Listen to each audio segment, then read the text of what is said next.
ನಿನ್ನೆ ದಿನಾಂಕ 25/8/2024ರಂದು Shri Mrityunjaya agriculture stores ಸವಣೂರಿನಲ್ಲಿ ರೈತ ಅಮೋನಿಯಂ ಸಲ್ಫೇಟ್ ಮತ್ತು ವಿವಿಧ ರಸಗೊಬ್ಬರಗಳನ್ನು ಖರೀದಿಗಾಗಿ ಹೋಗಿದ್ದ. ಅಂಥ ಸಂದರ್ಭದಲ್ಲಿ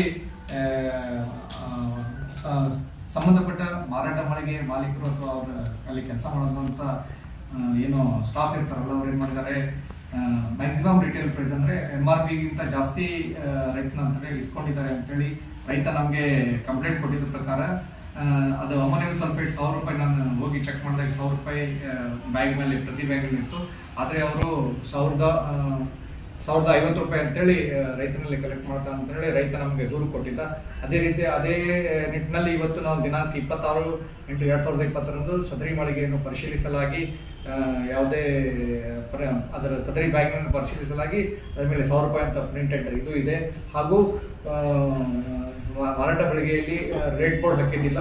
ಅದ್ರ ಸಲುವಾಗಿ ಈ ದಿನಾಂಕ 26/8/2024ರಂದು ಸದರಿ ಮೃತ್ಯುಂಜಯ ಅಗ್ರಿಕಲ್ಚರ್ ಸ್ಟೋರ್ ಸವಣೂರು ಇವರಿಗೆ ನಾನು ಶೋಕಾಸ್ ನೋಟಿಸ್ ಇಶ್ಯೂ ಮಾಡಿದ್ದೀನಿ. ಅವರಿಗೆ 7 ದಿನ ಕಾಲಾವಕಾಶ ನೀಡಿದೆ. ಹಂಗೇನೋ ಇದು ಆತಂದರೆ ಅವ್ರಿಗೆ ನಾವು ನೋಟಿಸನ್ನು ಇದು ಅವರ ಪರವಾಗಿ ಅಮಾನತು ನೀಡುವ ಅಂತೇಳಿ ಒಂದು ಆದೇಶವನ್ನು ಈಗ ಮಾಡಿದ್ದೀವಿ.